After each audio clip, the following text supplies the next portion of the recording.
상현, 자네가 알고 싶어하는 일에 대해서 나는 이미 말한 적이 있네.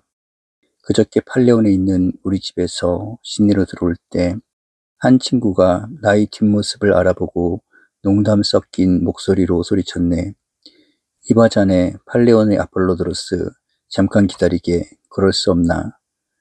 나는 그가 따라올 때까지 걸음을 멈추고 기다리고 있었네. 자네를 찾아다니고 있던 참일세 아폴로도로스 라고 그는 말했네. 소크라테스와 알키비아데스와 그 밖의 사람들이 모인 아가톤의 잔치에서 무슨 일이 있었으며 사랑의 문제에 대해서는 어떤 말을 했는지 알고 싶네. 나는 어떤 사람한테서 이미 듣기는 했네. 그 사람은 필리포스의 아들 포이니코스한테서 들었다고 하더군. 그는 분명한 설명을 하지 못했지만 자네도 이 일에 대해 알고 있다고 말하더군. 그러니 제발 들려주게. 소크라테스는 자네 친구이니 친구의 연설을 자네보다 더 잘 전해줄 사람은 없을 걸세. 우선 자네는 그 잔치에 참석했는가? 분명한 설명을 듣지 못한 게 틀림없군 하고 나는 대답했네. 자네가 알고 싶어하는 잔치가 최근에 열렸고 또한 내가 거기에 참석했다고 알고 있다면 나는 분명히 그렇게 생각하고 있었네. 여보게 글라우콘, 어떻게 그런 생각을 할 수 있나? 아가톤이 아테네를 떠난 지 여러 해가 지났고 내가 소크라테스와 사귀면서 날마다 그가 무슨 말을 하는지 알려고 하는 것을 나의 주된 일로 삼다시피 한 것이 불과 3년밖에 되지 않았다는 사실을 자네는 모르나? 그 전에 나는 아주 형편없이 살았고 어디서나 잘난 체 하기는 했지만 사실 나는 상상하기도 어려울 만큼 불쌍한 놈이었네. 지금의 자네만큼 불쌍한 놈이었지. 게다가 인간이 전념해야 할 일 중에서 가장 보잘것없는 일이 지혜의 추구라고 믿고 있었네. 조롱은 그만하게 라고 그는 대답했네.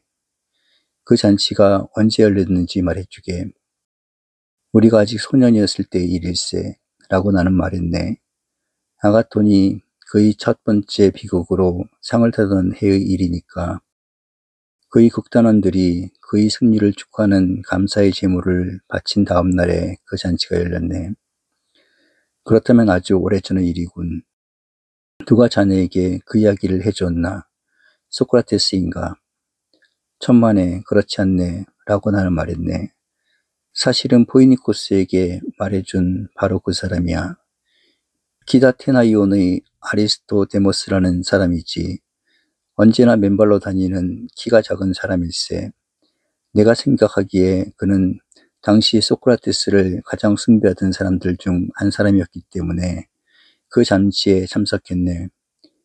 그러나 아리스토데모스에게서 들은 이야기 가운데서 특별한 일에 관해서는 내가 직접 소크라테스에게 물어보았고 소크라테스는 그 사람의 설명을 확인해 주었네.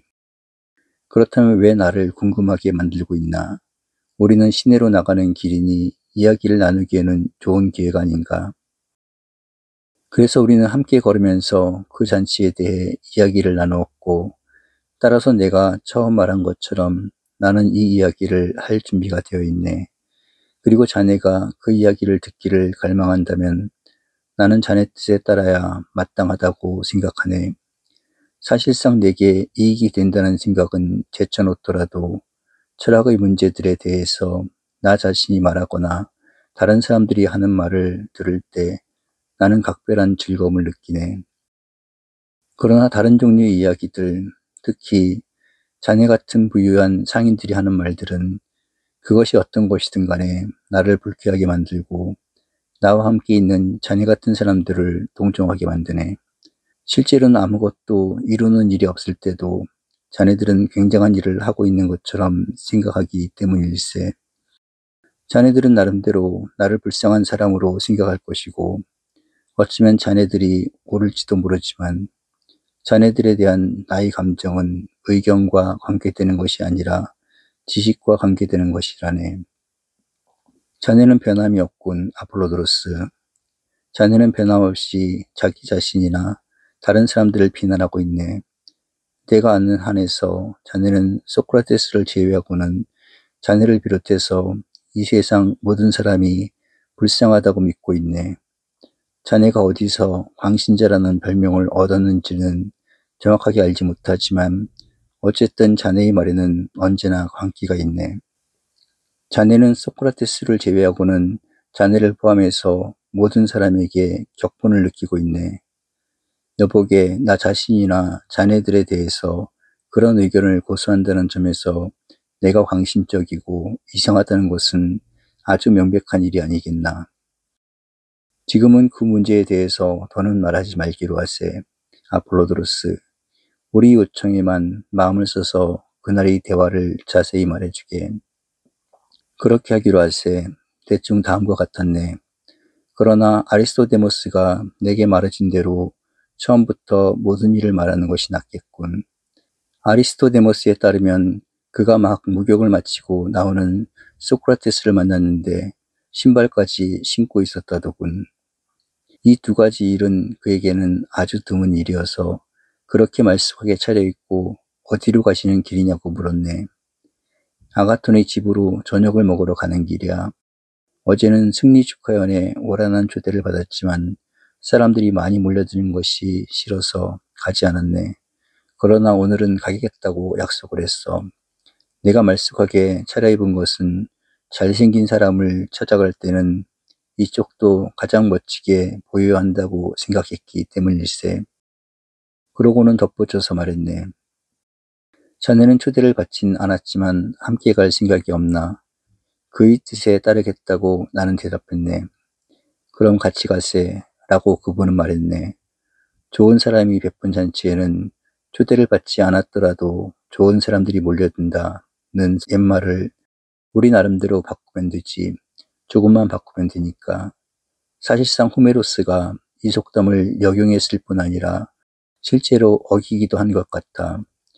그의 아가멤논은 아주 뛰어난 병사이지만 메넬라우스는 겁쟁이 전사였네. 그렇지만 아가멤논이 재물을 바치고 그의 친구들을 대접했을 때 메넬라우스는 주인보다는 훨씬 못한 사람인데도 불청객으로서 참석했네. 이 말을 듣고 나는 대답했네. 호메로스가 그려놓은 장면은 선생님보다 저에게 더 잘 들어맞을 것 같아서 겁이 납니다. 소크라테스 선생님, 보잘것없는 사람이 현자의 잔치에 불청객으로 가는 셈이지요. 저를 데려가시려면 어떤 곳이를 생각해 주셔야 하겠습니다. 저는 불청객으로 왔다는 것을 인정하고 싶지 않거든요. 선생님이 저를 초대하셨다고 말하겠습니다. 가면서 생각하기로 하세. 라고 그분은 말했네. 어떤 구실을 될 것인가를 결정하는 데는 한 사람의 머리보다는 두 사람의 머리가 낫겠지. 이런 대화를 나눈 다음 우리는 걸어가기 시작했네. 그러나 소크라테스 선생님은 깊은 생각에 잠겨서 뒤처졌고 내가 그분을 기다리고 있을 때 그분은 내게 혼자서 먼저 가라고 말했네. 아가톤의 집에 도착했을 때 문은 열려 있었고 나는 아주 우스운 처지에 놓이게 되었네. 문에서 만난 하인은 나를 방으로 안내했고 그 방에서는 손님들이 테이블 앞에 앉아서 막 식사를 시작하려는 참이었지. 아가톤은 나를 보자마자 소리쳤네. 때맞춰 잘 왔네. 함께 식사나 하세. 아리스토데모스. 다른 볼일이 있어서 왔다면 그 일은 잠시 뒤로 미루게. 어제 자네를 초대하려고 찾아다녔는데도 어디서도 만날 수가 없었네. 그런데 왜 소크라테스 선생님을 모시고 오지 않았나? 나는 주위를 살펴보았으나 소크라테스 선생님은 보이지 않았네. 그래서 물론 그분과 함께 왔으며 그가 나를 초대했다고 나는 말했지. 잘된 일이야 라고 아가톤은 말했네. 그런데 소크라테스 선생님은 어디 계신가? 방금 나를 따라오고 계셨는데 도대체 어찌된 일인지 알 수 없군. 나가서 살펴봐라 하고 아가톤은 하인에게 말했네. 소크라테스 선생님을 모셔와. 그리고 자네 아리스토데모스는 에릭시마코스 옆에 앉게.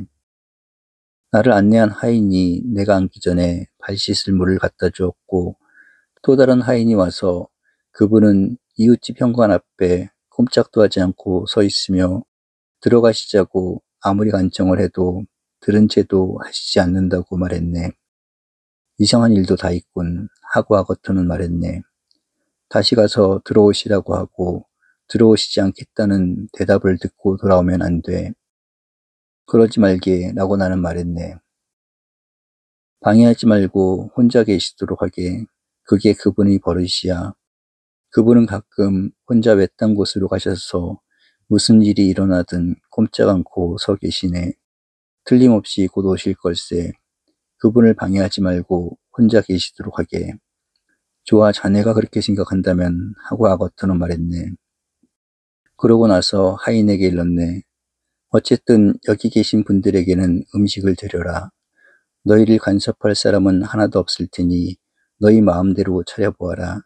전에는 한 번도 없던 일이기는 하지만 그러니 이번에는 다른 분들은 말할 것도 없고 나도 너희의 손님이라고 생각하고 칭찬받을 만큼 대접을 해봐라.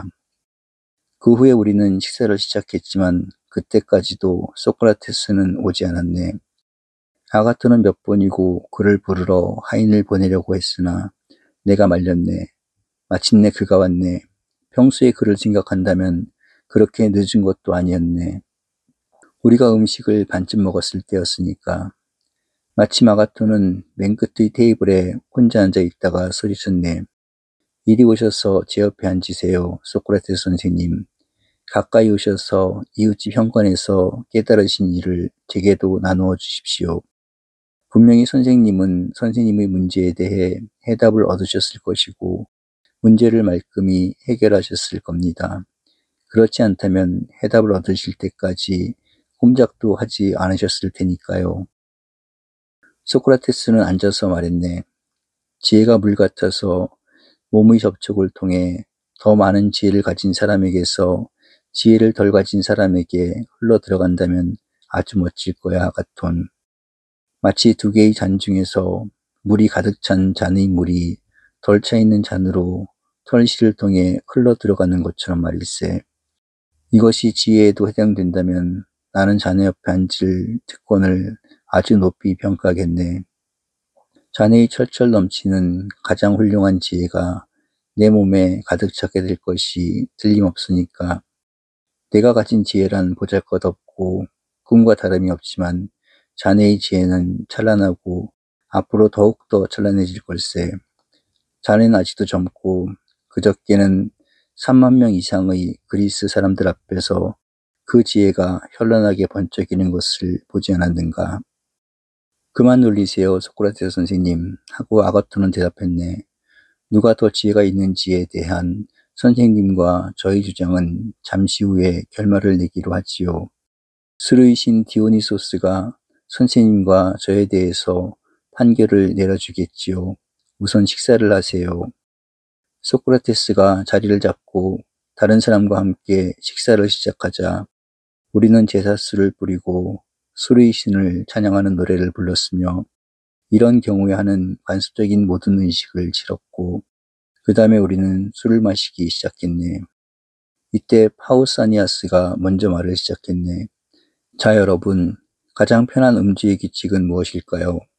나는 어제 폭음을 해서 녹초가 되었고 그래서 쉬고 싶다는 말을 해도 괜찮으리라고 생각합니다. 여러분도 마찬가지일 것이라고 생각합니다.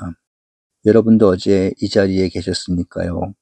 그러므로 가장 편하게 술을 마실 수 있는 규칙이 무엇인지 토론해 봅시다. 자네 말이 옳아, 파우사니아스라고 아리스토파네스가 말했네. 가볍게 마시자는 제안에 찬성이야. 나도 어제 대치했던 사람들 중 하나일세. 나도 대찬성이야 라고 아쿠메노스의 아들인 에릭시마코스가 파우사니아스와 아리스토파네스의 말을 듣고 말했네. 그러나 그 사람이 어떻게 생각하는지 의견을 듣고 싶은 사람이 아직 한 사람 남아있네. 자네는 어느 정도 술을 마실 수 있겠나, 아가톤? 약간이라고 아가톤은 대답했네. 정말로 아주 약간일세. 우리에게는 얼마나 반가운 말인가 라고 에릭시마코스는 말했네. 나와 아리스토데모스와 파이드로스와 그 밖의 우리 친구를 말하는 것일세. 우리 중에서는 가장 센 자네가 손을 들다니 우린 결코 자네의 상대가 될 수는 없네. 나는 소크라테스 선생님까지 포함한 것은 아닐세. 적당히 마시든 많이 마시든 그분에게는 마찬가지야. 그리고 어느 쪽을 선택하든 그분은 만족하실 거야. 그런데 여기에는 복음을 하려는 사람은 한 사람도 없으니 내가 복음에 대한 진실을 말하더라도 용서해 줄 것 같군. 내 의학상 경험으로 보아 나는 술에 취한다는 것이 해롭다는 것을 믿게 되었네. 그래서 나는 나 자신이 많이 마시려고 하지 않을 뿐 아니라 다른 사람에게도 권하지 않네. 특히 숙취가 덜 깬 사람에게는. 여기서 미리누스에서 온 파이드로스가 끼어들었네. 옳은 말이야. 나는 언제나 자네의 충고를 들어왔고 특히 의학 문제에서는 그러하네. 그리고 다른 사람들도 그들이 현명하다면 이번만은 자네의 충고에 따를 것이네. 이 말을 들은 다음 이 잔치에서는 취할 때까지 마시지 말고 권하할 정도로만 마시기로 모든 사람이 동의했네. 그런데 각자가 원하는 만큼만 마시고 강제로 권하지는 않기로 결정을 보았으니 나는 여기에 덧붙여서 한 가지 제안을 하겠네. 라고 에릭 시마코스가 말했네. 방금 들어온 피리 부는 소녀를 내보내세. 밖에 나가서 혼자 피리를 불거나 또 원한다면 이 집 여자분들에게 들려주도록 하고 오늘은 우리끼리 서로 대화를 나누며 즐겼으면 하네. 무엇을 대화의 주제로 삼을지 묻는다면 나는 이에 대해서도 제안할 것이 있네. 물론 여러분이 찬성한다면.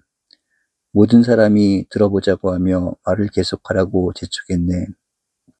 나는 에우리피데스의 멜레니페의 말을 인용하는 것으로 내 말을 시작하겠네 라고 그는 말했지. 즉, 그 이야기는 나의 것이 아니다 라는 말로써 내가 지금 말하려는 것이 바로 이런 것이네. 그것은 파이드로스에 속하는 것일세. 그는 화가 나서 늘 나에게 이렇게 말했네. 에릭 시마코스, 다른 신들에게는 시인들이 찬송가와 찬양의 노래를 지어서 바치면서도 그렇게 오래되고 강력한 사랑의 신 에로스에 대해서는 그 많은 시인 가운데서 단 한 사람도 단 한 편의 찬가를 지은 일이 없다는 사실은 부끄러운 일이 아닌가. 또는 우리의 전문적인 교육자들 예컨대 뛰어난 프로디코스를 들어 생각해 보세. 그들은 헤라클레스에 대해 산문으로 찬사를 썼네. 이것은 어쩌면 놀랄 만한 일이 아닐지도 모르지만 나는 얼마 전에 어떤 현명한 사람이 소금의 유용성에 대해 놀라운 찬가를 쓴 책을 우연히 읽었고 여러분도 이런 대접을 받은 많은 다른 것을 찾아낼 수 있을 것일세. 그러나 애석한 것은 이러한 것에 대해서는 야단 법석을 떨면서도 지금까지 사랑의 신을 합당한 말로 찬양할 만한 용기를 가진 사람이 하나도 없었다는 사실이야. 이 위대한 신은 완전히 무시되고 있어. 파이드로스가 옳다고 나는 생각하네. 그러므로 나는 사랑의 신에게 찬양을 바쳐서 그를 만족시켰으면 하네. 또한 지금 여기에 모인 사람들이 사랑의 신을 찬미하는 것은 아주 적절한 일이라고 생각하네. 만일 여러분이 내 제안에 동의한다면 우리는 대화를 나누는 것으로 충분할 거야.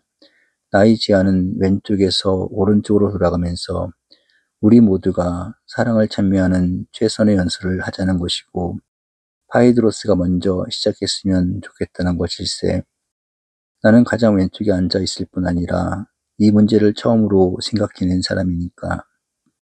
자네 제안에 반대하는 사람은 하나도 없을 걸세. 에릭 시마코스. 라고 소크라테스는 말했네. 나는 분명히 반대하지 않을 걸세. 나는 내가 아는 유일한 문제가 사랑이라고 선언했으니까. 또한 아가톤과 파우사니아스도 반대하지 않으리라고 믿으며 아리스토파네스도 반대하지 않을 것일세. 그가 하는 일은 디오니소스와 아프로디테를 다루는 일뿐이니까. 또한 그 밖의 여기 있는 다른 사람들도 반대하지 않을 걸세. 물론 말석에 앉아있는 우리에게는 이 제안이 공평하지 못하지만 우리보다 먼저 연설을 하는 사람들이 멋진 연설을 한다면 우리는 개의치 않겠네. 파이드로스부터 사랑을 찬양하는 연설을 시작하기로 하세. 그에게 행운을 비네. 다른 모든 사람도 소크라테스의 말에 동의하고 파이드로스에게 먼저 시작하라고 요청했네. 아리스토데모스는 거기 있던 사람들이 각기 무슨 말을 했는지 기억하지 못했고 나도 아리스토데모스가 한 말을 모두 기억하지 못하네. 그러나 각자의 연설 중에서 가장 중요한 점, 내가 기억해둘 만하다고 생각했던 점은 말해주겠네. 내가 이미 말한 것처럼 파이드로스가 먼저 연설을 시작했다고. 아리스토데모스는 말했네. 사랑의 신 에로스는 위대한 신이고 여러 이유로 인간과 신들에게 존경을 받고 있으며 그 출생 또한 같다는 말로써 시작했네. 에로스가 모든 존재 가운데서 가장 오래된 존재여야 한다는 것이 존경받을 만한 자격이라고 말하면서 그런 다음과 같이 연설을 이어갔네.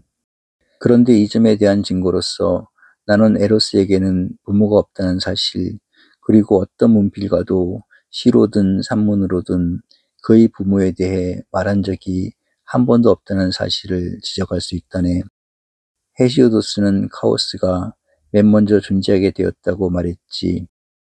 맨 처음에 카오스가 생기고 다음에 창조의 신의 확고한 기반인 넓은 가슴의 대지, 그리고 에로스가 생겼다. 아쿠실라오스는 카오스 다음에 대지와 에로스가 존재하게 되었다는 헤시오도스의 말에 동의한다네. 또한 파르메니데스도 창조에 대해서 이렇게 말했다네. 모든 신 가운데 창조의 신은 에로스를 맨 처음으로 만들었다. 이처럼 에로스가 가장 오래된 신이라는 점에 대해서는 광범한 동의가 이루어져 있다네. 그런데 에로스는 가장 오래된 신이므로 우리에게 가장 큰 혜택을 준다네. 소년의 경우 아주 어릴 적부터 훌륭한 애인을 갖는 것보다 더 큰 혜택은 없으며 또한 사랑하는 사람이 훌륭한 애정의 대상을 갖는 것보다 더 큰 혜택은 없다고 나는 주장하고 싶네. 고상하게 살려는 사람들의 일생을 인도해야 할 원칙은 가문이나 지위나 재산이나 그 밖의 어떤 것에 의해서보다도 사랑에 의해서 가장 잘 세워질 수 있다네. 어떤 원칙이냐고 자네들은 모를 것이네. 명예롭지 못한 일에 대해서는 수치를 느끼고 고상한 일에 대해서는 대망을 갖게 하는 원칙을 나는 말하고 있는 것이네. 이러한 감정이 없으면 국가든 개인이든 위대하거나 훌륭한 일을 성취할 수 없지. 사랑하는 사람이 어떤 명예롭지 못한 일을 하다가 들켰거나 또는 다른 사람한테 치욕을 받으면서도 비겁하여 물러섰다고 가정해보세. 누가 그의 이런 행동을 지켜보았을 때 가장 괴로워하는가 하면 아버지나 친구나 그 밖의 다른 사람이 아니라 바로 그의 애인이라네. 그리고 거꾸로 사랑받는 자에 대해서 말한다면 사랑하는 사람이 있는 곳에서 당하는 수모에 그는 가장 민감할 것일세. 따라서 한 나라나 한 군대를 전적으로 사랑하는 사람과 사랑받는 사람들만으로 구성하는 방안을 찾아낼 수 있다면 모든 수치를 피하고 서로 선의 경쟁을 하도록 만들기 위해서는 이보다 좋은 조직은 불가능할 것일세. 게다가 이런 사람들의 수는 적더라도 그들이 힘을 합쳐 싸운다면 실제로 온 세계를 패배시킬 것이네. 사랑하는 사람은 그가 자기 위치를 이탈하거나 무기를 버리는 것을 그의 다른 어떤 동료보다도 자신의 애인이 보게 되는 것을 가장 두려워한다네. 이런 행동을 보이기보다는 그는 오히려 몇천 번이라도 죽으려고 할 것이네. 그리고 사랑하는 사람을 버려두고 도망치거나 또는 위험할 때 그의 옆에 있지 않는 것이 문제라면 나면서부터 가장 용감한 사람과 똑같은 정신을 갖도록 에로스 자신에게서 영감을 받지 못할 정도로 야비한 사람은 없을 것이네. 요컨대 호메로스가 일부 영웅들에게 신이 영감을 불어넣는다고 말했을 때 그는 에로스가 자신의 본성에 따라 사랑하는 사람들에게 불러일으키는 효과를 정확하게 묘사하고 있다네. 더구나 오직 사랑하는 사람만이 다른 사람을 위해 목숨을 바칠 것이네. 이 말은 남자만이 아니라 여자에게도 해당되네. 그리스 사람들에게 이런 말을 하면서 나는 나의 주장을 뒷받침하기 위해 펠리아스의 딸 알케스티스 말고 다른 예를 들 필요가 없을 것이네. 그녀의 남편에게는 아버지도 어머니도 살아 있었지만 그녀의 남편을 대신해서 죽으려고 한 사람은 오직 그녀뿐이었네. 사랑이 그녀에게 불러일으킨 감정은 너무나 지극해서 부모가 아들에게 타인이 되고 친척은 명목에 지나지 않게 만든 것이지. 이런 희생을 한 그녀의 행동은 사람들의 눈만이 아니라 신들의 눈에도 고상하게 보여서 신들은 고상한 행동을 한 많은 사람 중에서도 극소수의 사람에게만 허락되는 특권을 그녀에게 부여했네. 그녀의 행동에 감탄하여 그녀의 영혼을 하데스에서 지상으로 되돌려 준 것이네. 신들조차도 사랑에 속하는 헌신적 용기를 매우 높이 평가하는 것이지. 그러나 오이아그로스의 아들 오르페우스의 경우에는 신들은 아내를 데리러 온 그를 실망시킨 채 되돌려 보냈다네. 신들이 그에게 보여준 것은 그녀의 환영이었고 실물은 넘겨주지 않았던 것이지. 음악가에게만은 자연스러운 일이지만 그에게는 기백이 모자란 것 같았기 때문이라네. 그에게는 알케스티스처럼 사랑을 위해 죽을 용기가 없었고 따라서 살아서 하데스에 들어가려고 했던 것이네. 이 때문에 신들은 그에게 처벌을 내렸고 여자들이 손에 죽게 만든 것이네. 한편 신들은 테티스의 아들 아킬레우스에게는 영광을 주어서 축복받은 자들이 섬으로 보냈다네. 그는 어머니한테 만일 헥토르를 죽이면 그도 죽을 것이지만 헥토르를 죽이지 않으면 집으로 돌아와서 오래 살게 되리라는 말을 들었음에도 헥토르가 죽은 다음 자기가 죽더라도 그의 애인 파트로클로스를 구하러 가서 헥토르에게 복수하겠다는 영웅적 선택을 했기 때문이라네. 이렇게 해서 그는 신들에게 지극한 찬양을 받았고 그의 애인에 대한 극진한 사랑을 보였기 때문에 신들은 그를 특별하게 대우했던 것이라네. 그런데 아이스킬로스가 아킬레우스를 파트로클로스의 애인이라고 말한 것은 아주 잘못이라네. 아킬레우스는 두 사람 중에서 더 아름답고 사실상 모든 영웅 중에서 가장 아름답지. 그는 아직 수염도 나기 전이었으며 호메로스에 따르면 파트로클로스보다도 나이가 적었다고 하네. 사실 신들은 애인의 용기를 가장 존중하고 사랑받는 사람이 사랑하는 사람에게 보여준 애정을 신들은 더 찬양하고 더 많은 보상을 주는 것이네.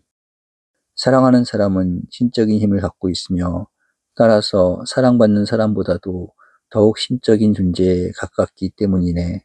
신들이 알케스티스보다는 아킬레우스를 더 영광스럽게 여기고 축복받은 자들이 섬으로 보낸 것도 바로 이러한 이유 때문이었다네. 그러므로 에로스는 신들 중에서 가장 오래되고 가장 존귀할 뿐만 아니라 살아있을 때나 죽은 다음에나 인간이 덕과 행복을 얻도록 돕는 일에서도 가장 강력하다고 나는 주장하겠네. 아리스토데모스에 따르면 대체로 이것이 파이드로스의 연설이었네. 파이드로스 다음에 몇 사람이 연설을 했지만 아리스토데모스는 이 연설들에 대해서는 전혀 기억하지 못해서 그대로 넘겨버렸고 파우사니아스 연설을 말해주었네. 그의 연설은 이랬다네. 파이드로스, 우리 연설에 붙은 조건, 즉 우리 연설은 단순하고 무조건적인 에로스 찬사여야 한다는 조건에 나는 동의할 수 없다네. 에로스가 단일한 성질을 가졌다면 그렇게 하는 것이 아주 좋은 일이지만 사실 에로스는 단순하지 않기 때문에 그래서는 안 된다네. 그렇다면 미리 우리가 어떤 사랑을 찬양해야 되는지 결정해 놓는 것이 좋을 걸세. 에로스에게 합당한 말로 그를 찬양하기에 앞서서 어떤 에로스를 우리의 주제로 삼아야 할지 결정함으로써 우선 우리의 문제를 바로잡아 볼까 하네. 우리 모두는 아프로디테가 에로스와 분리할 수 없는 관계를 갖고 있다는 것을 알고 있다네. 만일 단 하나의 아프로디테가 있다면 에로스도 하나뿐일 걸세. 그러나 아프로디테는 둘이 있으므로 에로스도 둘이 있어야 한다네. 그러면 두 아프로디테란 무엇이겠는가? 하나는 나이가 많은 쪽으로서 우라노스의 딸이고 어머니가 없으며 우리는 하늘의 아프로디테라고 부른다네. 또 하나는 나이가 어린 쪽으로 제우스와 디오네의 딸로서 세속의 아폴로디테라고 불리지. 그러므로 후자의 상대가 되는 에로스는 세속의 에로스라고 불리고 전자의 상대가 되는 에로스는 하늘의 에로스라고 불리네. 물론 우리가 모든 신을 찬양해야 한다는 것을 나는 부정하지 않지만 우리가 지금 하려는 일은 이 두 에로스의 성격이 각기 어떤 것인가를 알아내는 것이네. 그런데 사실 모든 행위는 그 자체로서는 선한 것도 아니고 악한 것도 아니라네. 우리가 지금 여기서 하고 있는 행위, 즉 술을 마시고 노래를 하고 말을 나누는 것을 생각해 보세나. 이러한 행위 어느 하나도 그 자체로서는 선하지 않다네. 이러한 행위가 이루어지는 방식에 따라 그 성격이 결정되는 것이네. 만일 그 행위가 올바르게 이루어지면 그 행위는 선하고 올바르지 못하다면 악하지. 사랑의 행위나 에로스 자신의 행위도 마찬가지라네. 에로스가 절대적으로 선하고 찬양할 만한 것이 아니라 인간으로 하여금 올바르게 사랑하게 하는 에로스만이 선하고 찬양받을 만한 것이라네. 세속의 아프로디테에 관계되는 에로스의 성질이 세속적이라는 것은 의심의 여지가 없다네. 이 에로스가 일으키는 결과는 제멋대로이고 저속한 사람들이 느끼는 사랑이 바로 이러한 것이라네. 이러한 사랑의 특징은 첫째로 젊은이를 사랑하는 것과 마찬가지로 여자들을 사랑한다는 것이라네. 둘째로 어느 경우에나 이러한 사랑은 정신적이기보다는 육체적이라는 것이지. 셋째로 욕구의 만족을 목적으로 할 뿐 욕구를 만족시키는 방식은 전혀 고려하지 않기 때문에 사랑의 대상이 가능한 한 어리석은 사람이기를 바란다네. 이러한 사랑의 결과가 순전히 우연적인 것이고 때로는 선하고 때로는 악한 것도 이러한 이유 때문이지. 이러한 모든 일에서 사랑은 그 사랑에 대응하는 여신, 즉 그녀의 하늘의 상대자보다는 훨씬 젊고 남성과 여성의 결합으로 탄생하게 된 여신의 성질을 갖게 된다네. 그러나 또 다른 에로스가 속하는 하늘의 아폴로디테는 우선 여성의 혈통이 전혀 없고 전적으로 남성의 혈통만을 가졌으며 둘째로 그녀는 나이가 많기 때문에 방종하지 않다네. 그러므로 이러한 에로스에게 영감을 받은 사람들은 남성에게 이끌리고 남성을 천성적으로 더 강하고 지성적인 존재로 평가한다네. 게다가 남성을 사랑하는 사람들 사이에서도 전적으로 이 두 번째 사랑의 지시를 받는 사람들을 가려낼 수 있다네. 그들은 어린 소년과 사랑에 빠지는 것이 아니라 소년들이 어느 정도 지성을 보일 때까지, 다시 말하면 수염이 날 무렵까지 기다린다네. 그들이 좋아하는 사람의 생애에서 사랑에 빠져도 좋은 순간을 선택함으로써 그들은 만일 내가 잘못이 아니라면 전생에 걸쳐 지속적으로 사랑하고 일생의 반려로 삼겠다는 의도를 밝히는 것이지. 그들은 소년의 무지를 이용해서 소년을 속이고 다음에는 조롱을 하면서 새로운 애인에게 떠나가는 그런 사람들은 아니라네. 마땅히 그래야 한다고 생각합니다만 만일 사람들이 어린 소년과 관계를 맺는 것을 법으로 금지한다면 그들은 아주 불확실한 보상을 위해서 엄청난 정력을 낭비하지 않아도 될 것일세. 어린 소년이 정신적으로나 육체적으로나 완전해질지 또는 그 반대가 될지 예측하는 것처럼 어려운 일은 없다네. 사정이 이렇기 때문에 선한 사람은 자율적으로 이러한 규칙을 세우지. 동일한 제한이 보통의 애인들에게도 부과된다면 좋을 걸세. 이것은 우리가 이미 그들이 자유로운 몸으로 태어난 여자들과 관계를 가져서는 안 된다고 금지한 시도와 밀접한 관계를 가질 것일세. 이러한 사람들이 평판이 좋지 않은 사랑을 해서 일부 사람들로 하여금 애인을 갖는 것 자체가 수치스러운 일이라고 말할 곳이를 주는 사람들이라네. 이러한 비난을 일으키는 것은 그들에게 분별심과 자제력이 없기 때문이라네. 그것이 어떤 행동이든 만일 점잖고 정상적인 방식으로 행해진 행동이라면 비난을 받아야 할 행동은 없는 것일세. 사랑의 문제에서 사람들이 행동에 대한 어떤 법률이 있는지 계속해서 고찰한다면 우리는 다른 나라에서는 원칙이 분명하게 세워져 있어서 이해하기 쉽지만 우리의 법률은 너무나 복잡하다는 사실을 알게 될 걸세. 앨리스나 보이오티아나 스파르타나 말솜씨가 좋지 못한 사람들이 사는 곳에서는 어디서나 법률은 애인을 만족시키는 것으로 충분하다고 규정하고 있을 뿐이며 젊은이든 늙은이든 누구나 이것을 수치스럽다고 말하지는 않는다네. 사실은 구변이 좋지 않은 사람들이므로 그들은 젊은이들이 좋아하는 사람을 구변으로 설득해서 얻는 수고를 면제해 준 것이라고 나는 생각한다네. 한편 이오니아의 여러 지방과 페르시아의 지배를 받는 곳에서는 어디서나 사태는 정반대라네. 지적, 육체적 성취에 대한 사랑과 함께 이러한 사랑이 왜 페르시아 사람들의 비난을 받는지는 그들 제국의 전제적 성격에서 찾아볼 수 있다네.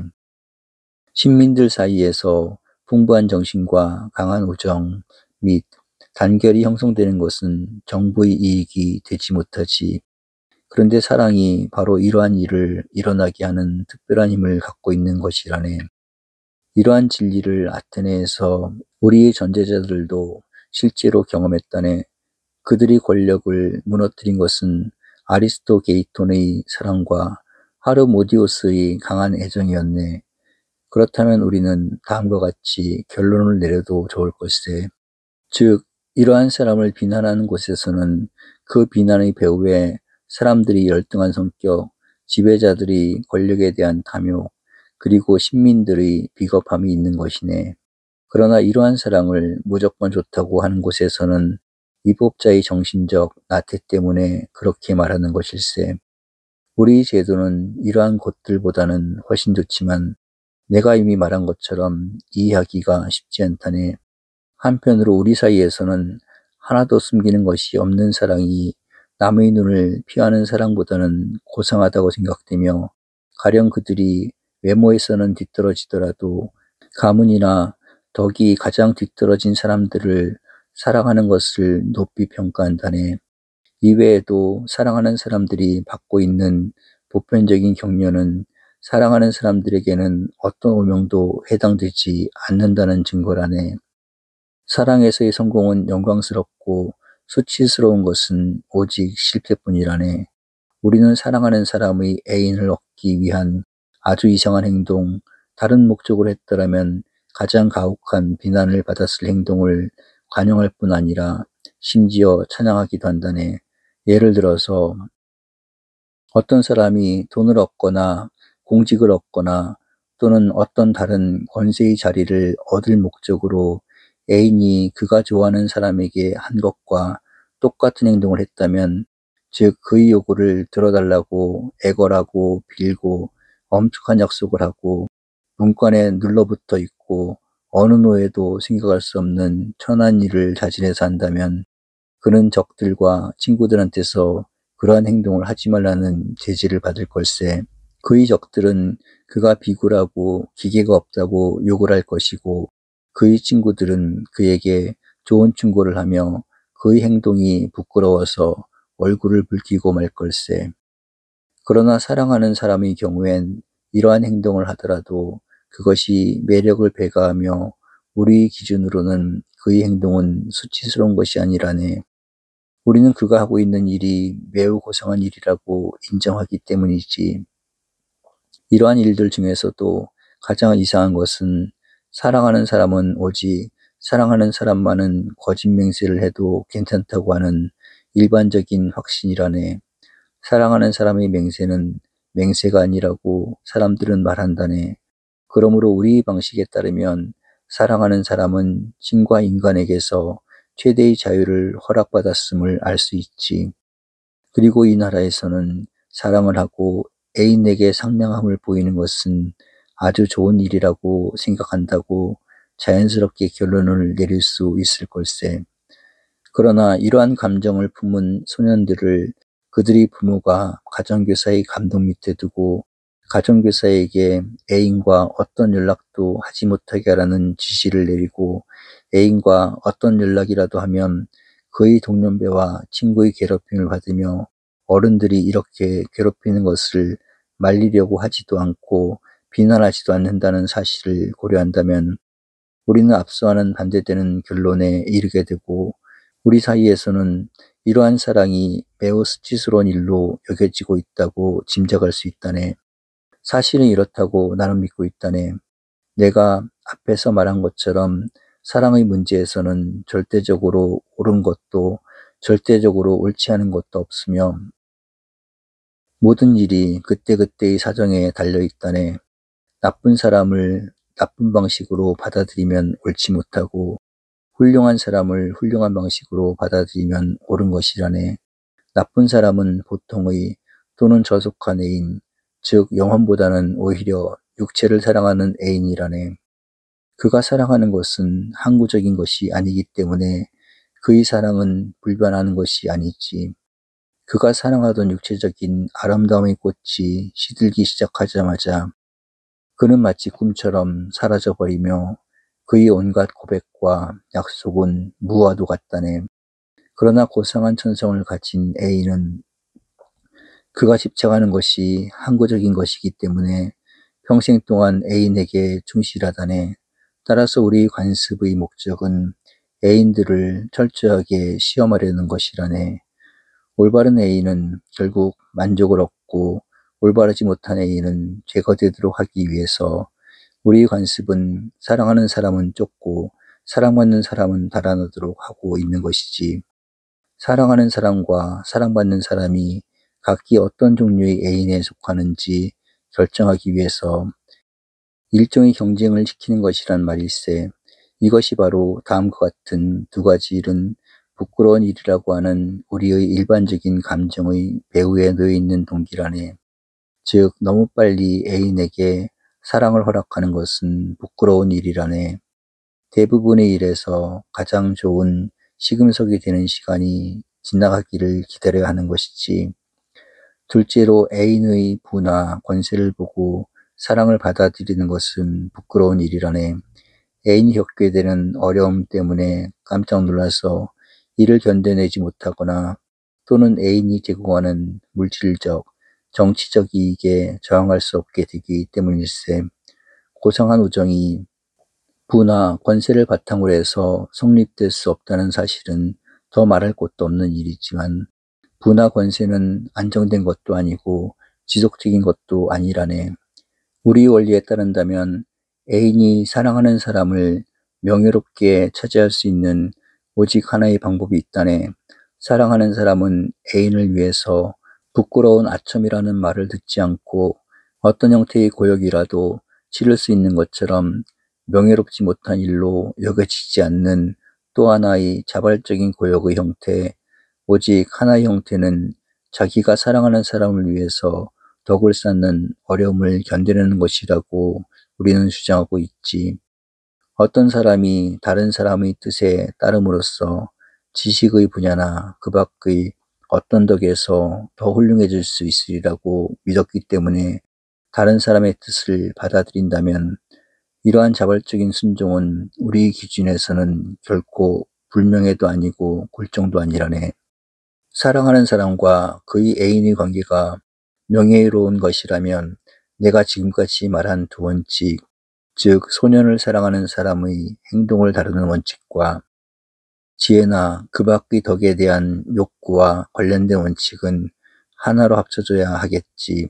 사랑하는 사람과 그의 애인이 결합할 때 각자에게 적합한 원칙에 따라서, 즉 사랑하는 사람은 그의 애인을 위해 어떤 봉사든 다하는 것을 정당화하는 원칙에 따라서, 사랑받는 사랑은 자기를 현명하고 훌륭한 사람으로 만들어주는 사람의 뜻에 맞춰 어떤 행동이든 하는 것을 정당화하는 원칙에 따라서 결합했을 때, 그리고 사랑하는 사람은 그의 애인의 지혜와 덕을 위해 기여하고 사랑받는 사람은 자신의 교육과 지식 일반의 증진을 위해 열성을 기울이는 바로 그때, 즉 다른 어떤 경우도 안 되고 오직 이 두 원칙이 일치할 때만 한 소년이 그를 사랑하는 사람의 사랑을 받아들이는 것이 명예로울 수 있다네.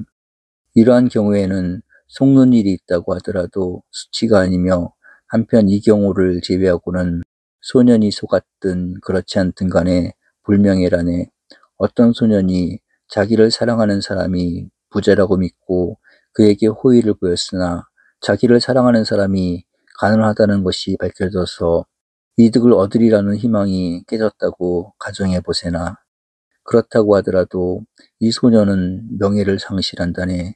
그 소년은 돈을 위해서는 누구에게나 어떤 봉사라도 할 수 있는 사람임을 스스로 보여주었기 때문이라네.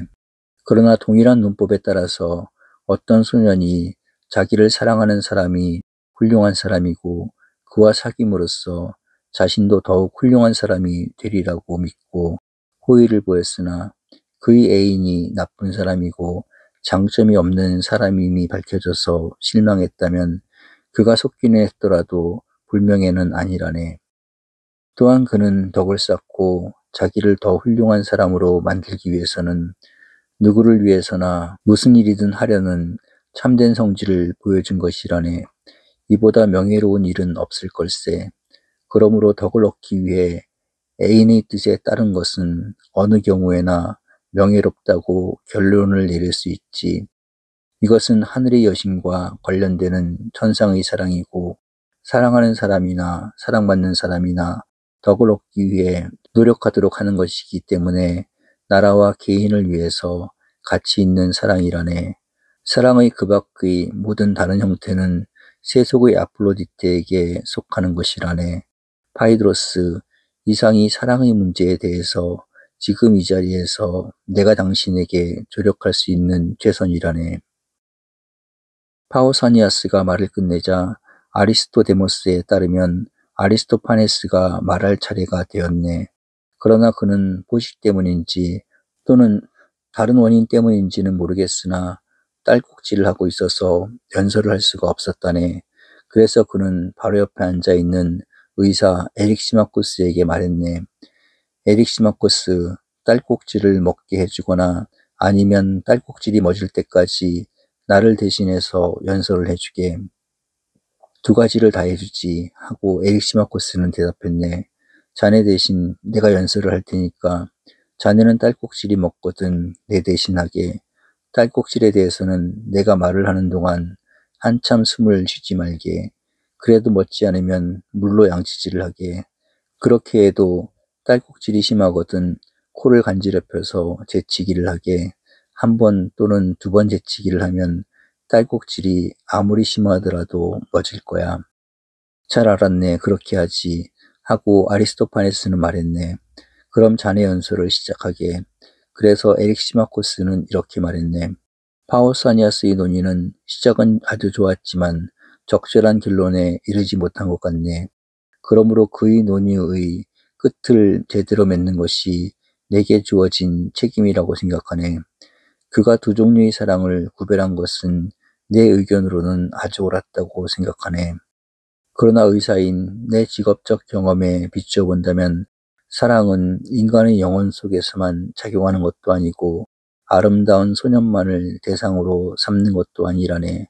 사랑은 그 밖의 많은 다른 대상을 갖고 있고 또한 다른 작용 영역을 갖고 있다네. 예를 든다면 모든 동물의 몸, 땅에서 자라는 식물, 그리고 실제로 존재하는 모든 것에 작용하고 있는 것일세. 사실상 에로스는 위대하고 놀라운 신으로서 이 신의 영향은 어디에나 미치고 있으며 신의 세계와 인간의 세계가 모두 이 영향을 받고 있네. 내가 종사하는 기술에 대한 존경을 나타내기 위해서 나는 의학에 관한 이야기에서 시작하려고 한다네. 우리의 육체적 구조 자체는 이중의 사랑을 갖고 있다네. 건강한 육체는 병든 육체와는 분명하게 구별되고 병든 육체와 같지 않지. 그런데 서로 다른 것이 느끼는 욕망이나 사랑의 대상도 서로 다르다네. 그러므로 건강한 신체에 깃든 사랑은 병든 신체에 깃든 사랑과는 다르지. 사실 인간의 육체를 다루면서 우리는 잠시 전에 파우사니아스가 말한 것과 비슷한 점을 발견하게 된다네.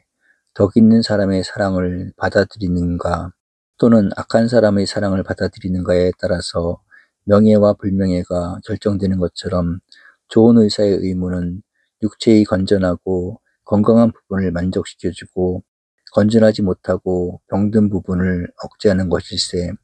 이것이 이른바 의술이 하는 일일세.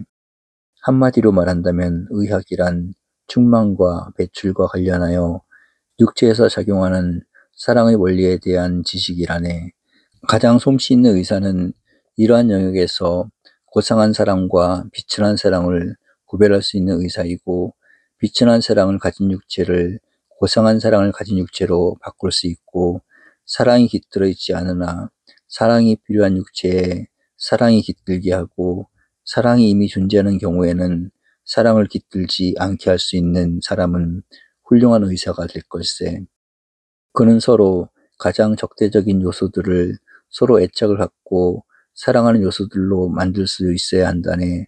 이러한 적대적인 요소는 뜨거운 것과 찬 것, 젖은 것과 마른 것 등처럼 대립되어 있는 것들이라네.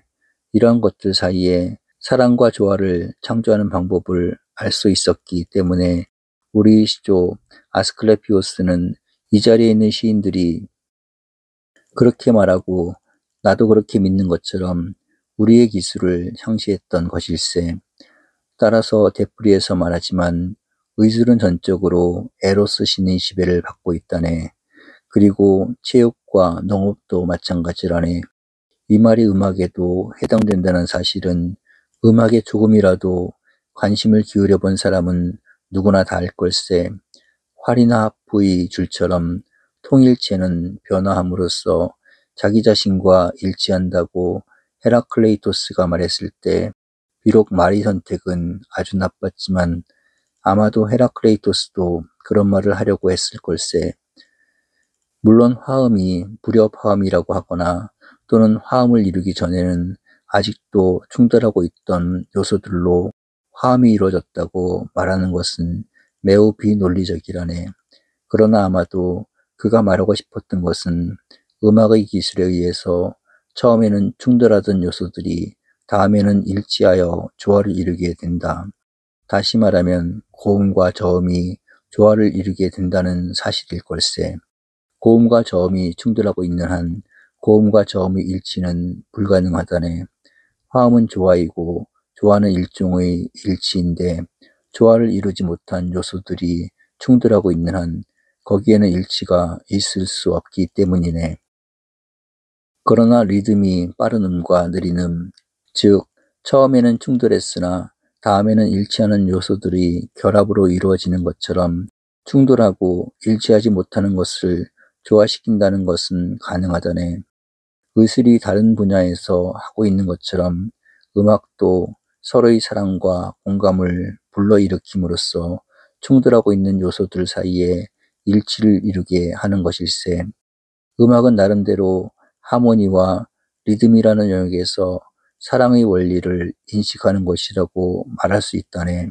어떤 하모니의 실제적 구성에서 사랑의 원리가 작용하고 있음을 인식하기란 어렵지 않다네. 그리고 지금까지는 사랑의 이중적 성격이라는 문제는 제기되지 않는다네.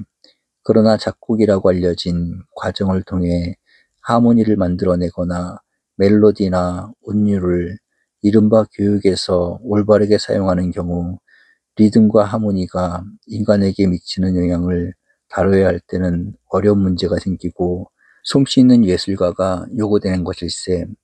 이제 우리의 주제, 즉 만족시켜주고 보존해야 할 사랑은 아직 은덕이 모자라는 사람을 한층 더 덕 있는 사람으로 만들 목적으로 유덕한 사람들이 느끼는 사랑이라는 생각으로 되돌아가 보세나. 이것은 고상하고 천상적인 사랑이며 하늘의 시인 우라니아와 관련되는 사랑이라네. 그러나 세속적이고 일반적인 사랑, 즉 폴림니아와 관련되는 사랑도 있다네. 이러한 사랑을 선택하는 사람은 누구든지 이러한 사랑의 대상을 선정하는데 아주 신중해야 하고, 그렇게 함으로써 이러한 사랑이 제공하는 쾌락을 엄중하게 선택해서 방탕의 기미조차도 없게 해야 한다네. 마찬가지로 내가 종사하고 있는 직업에서도 맛있는 음식에 대한 사람들의 식욕을 어떻게 올바르게 이용해서 병을 얻지 않고 그 쾌락을 즐기게 하는가 하는 것은 적지 않은 기술이 필요한 문제라네. 그러므로 이 두 종류의 사랑은 음악에서나 의술에서나 그 밖의 문제에서나 우리가 끊임없이 주의를 기울여야 할 대상이고, 이 말은 지상과 하늘 모두에 해당된다네. 지상에서나 하늘에서나 두 종류의 사랑을 찾아볼 수 있기 때문이지. 게다가 한 해의 사계절도 두 종류의 사랑의 작용을 보이도록 정해져 있다네.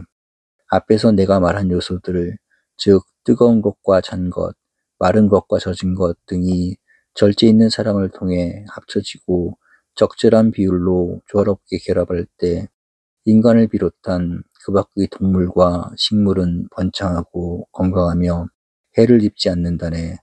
그러나 무절제한 사랑이 득세하는 계절에는 광범한 파괴와 손상이 일어난다네. 그 결과 전염병과 그 밖의 많은 병이 생기기 쉽다네.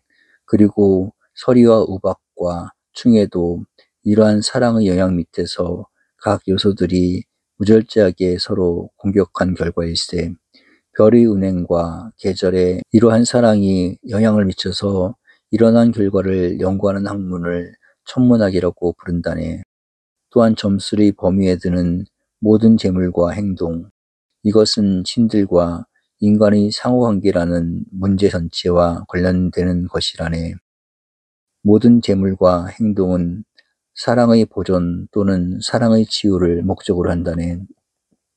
우리 모든 행동에서 그 행동의 대상이 생사를 불문하고 부모든 또 신들이든 간에 유독한 사랑 대신에 나쁜 사랑을 만족시키고 존중하고 찬양할 때 모든 종류의 죄가 생기는 것일세.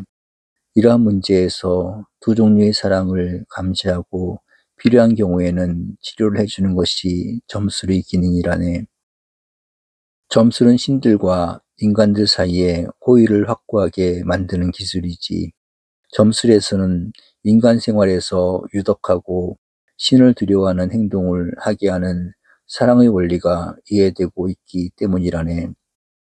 그러므로 사랑은 일반적으로 다양하고 큰 힘, 또는 더 정확하게 말하자면 전능한 힘을 행사한다네. 그러나 더 큰 힘을 가진 것은 하늘에서든 땅에서든 선한 것을 목적으로 삼고 절제와 덕을 실현하는 사랑이라네. 사랑은 우리의 모든 행복을 마련해주고 우리가 다른 사람들 그리고 우리의 주인인 신들과 협조하면서 조화를 이루고 살게 하는 것일세. 에로스를 찬양하면서 나는 몇 가지 점을 빠뜨렸을지도 모르네. 그러나 그렇더라도 그것은 고의로 한 일은 아니라네. 내가 미처 말하지 못한 것이 있다면 아리스토파네스, 자네가 보충해 주었으면 하네. 물론 에로스 찬양에서 자네가 나와는 다른 방향으로 나갈 생각이 아니라면 말일세. 자, 이제 딸꾹질도 멎었으니 자네 차례일세.